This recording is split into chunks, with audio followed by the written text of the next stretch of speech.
Yaklaşık 38 yıldır bu işi yapıyorum. Bu süreç sadece Türkiye'ye özgü ya Diyarbakır'a özgü bir durum değil. Küresel bir sancıdır. İşte pandemiden sonra bu Ukrayna-Rusya savaşı. Dolayısıyla bu süreç küresel bir olaydır. Ama bizi de etkiliyor mu? Epeyce bizi etkiliyor muhakkak. Örneğin ben bir montu boyasını yapıyordum. 100 liraya. Ben yarısı kalıyordu. Yarısından fazla kalıyordu. Ama şu anda 200 liraya yapıyoruz. Yarısı kalmıyor bize. Bizim kar marjımız düşmüş. Ne diyoruz işte çoluk çocuğumuz rızkıdır.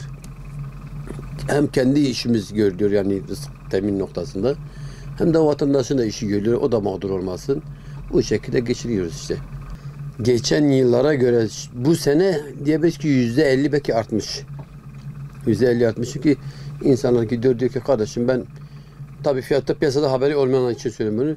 Diyor kardeşim ben bir mont alayım 600 lira, 1000 lira, 1500 lira bir mont alırım. Gidiyor mağazaya bakıyor, bildiğimiz mağazalara gidiyor bakıyor diyor ki kardeşim 600, 1000, 2000 yok.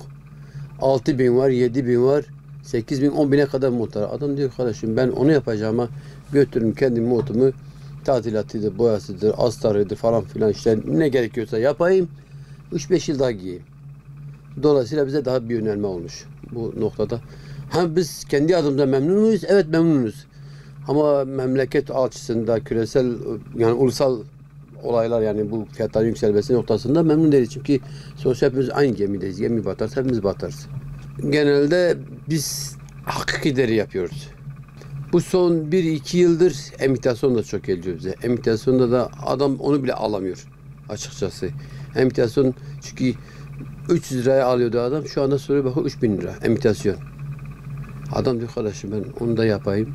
2 sene daha giyerim. Ben Allah büyüktür. Yani o olay var. Yoksa daha önceki süreçlerde sadece deriydi. Emitasyon da işte 100 tane mont gelse 3 tanesi emitasyondu. 97 tanesi deriydi. Şimdi inan ki 50-50 olmuş. Emitasyonla deri arasındaki yani kafa kafaya gidiyor. Çünkü alım gücü epeyce düşmüş işin açıkçası. Olumlu etkiliyor nihayetinde. Sen ne kadar işin çok olsa o kadar iyidir. Sen ekmek kazanıyorsun. Bizi olumlu etkiliyor ama bizi huzursuz eden de şudur yani ülkedeki ekonomik sıkıntılardır. Yani keşke ne bu zamlar olaydı ne de biz bu kadar şey olaydı. Nihayetinde dedim ya ben de evime ekmek götürüyorum, et götürüyorum, pirinç götürüyorum, un, şeker vesaire temel gıdaları ben de götürüyorum.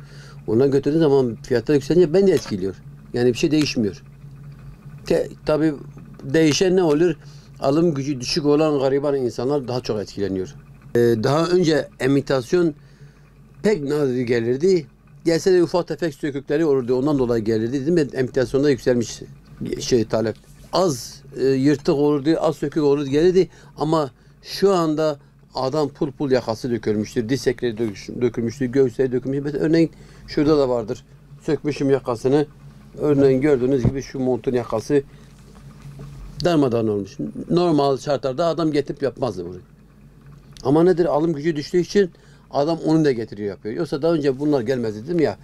Emitasyon %200, %300 daha bir tamiri artmış. O da alım gücün düştüğünden dolayıdır yani şey değil. Yani genel anlamda nihayetinde adam montunu yaptırırsa pantolonu da yaptırıyor. Gömleğini de yaptırıyor, ceketini de yaptırıyor. Bir adam evdeki eşyalarını değerlendiriyor. Aslında bir noktada iyi oldu. Çünkü hepimizin dolabında artık yer kalmamış.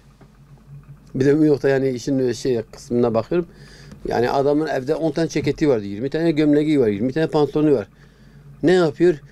Ya giyiyor ya giymiyor. Hatta kimi arkadaşlarımız mesela dedi ya valla dolapta bir gömleğim vardı geçen baktım dedim unutmuştum onu.